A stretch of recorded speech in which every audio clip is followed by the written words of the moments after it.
హరి ఓం గురువుగారు, మీకు శతకోటి వందనములు.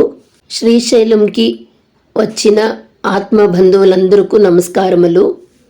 గురువులు ఒక సంకల్పము, ఆశీర్వాదము, అనుగ్రహంతో మనమంతా వెళ్ళి భగవద్గీత, శివానందలహరి, సౌందర్యలహరి సమర్పణ చేసినాము. ఇది అంతా గురువుల ఒక అనుగ్రహం. ఇంకా ఆయా అని నేను చెప్తాను. వాళ్ళు ఎంతో శ్రమ చేసినారు మనకి నేర్పించేదానికి, మనతో ఎంతో తిద్దినారు. ఇదంతా గురువుల శ్రమ అనే చెప్తున్నాను. అలాగే మనము శ్రద్ధతో నేర్చుకొని మనము సమర్పణ చేసి వచ్చినాము. ఆ సమర్పణ ఎలా ఉండే అంటే చాలా చాలా బాగుండే. మనకైతే కైలాసంలో శివపార్వతీలు అలాగే పారాడుతున్నారు, వాళ్ళు వింటున్నారు అనే భావంతో కలిగింది. శివానందలహరి పారాయణం చేసేప్పుడైతే ఎంతో వైబ్రేషన్గా ఉండే. శివపార్వతీలు వచ్చి వింటున్నారేమో శివానందలహరి అనే భావన కలిగింది.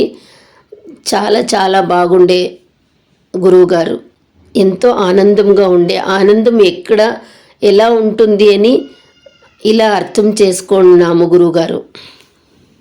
మేము 2 years బిఫోరే శివానందలహరి నేర్చుకొని దాని అర్థం తెలుసుకున్నప్పుడు ఇంకా మేము శ్రీశైలం వెళ్తామా, పారాయణం చేస్తామా అని ఎక్స్పెక్ట్ చేసిండ్లే.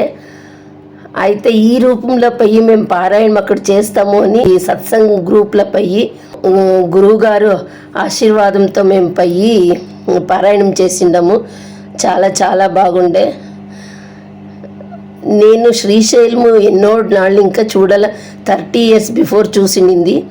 ఇది ఈ ప్లేస్కి పోవాలా అని ఎన్నోసార్లు అనుకోండి, అయితే అవకాశం దొరకలే. అది శివానందలహరి మేము నేర్చుకొని గురువు గారిది అర్థము విన్నప్పుడు ఇంకా చాలా ఆశ అవుతా ఉండే, చూడాలా ఎప్పుడు వెళ్తాం శ్రీశైలము అని. ఈ రూపంలో మేము పోయి పారాయణం చేసి ఉండము. చాలా చాలా సంతోషం అవుతుంది. అలాగే మేము జూలైలో నారాయణం నేర్చుకొని గురువాయూరు పోయేస్మి. అది కూడా మాకు ఇంకా మర్చేకి సాధ్యమే లేదు. చాలా బాగుండే గురువుగారు. ఇలాగే అన్నీ జరుగుతుండే అని కోరుకుంటాను నేను.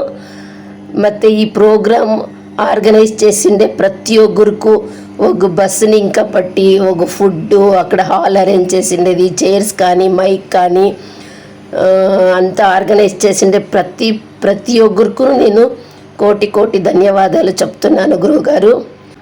మీ అనుగ్రహంతో మేమంతా వచ్చి పాడినాము గురువుగారు. అందరికీ కోటి ధన్యవాదములు గురువుగారు.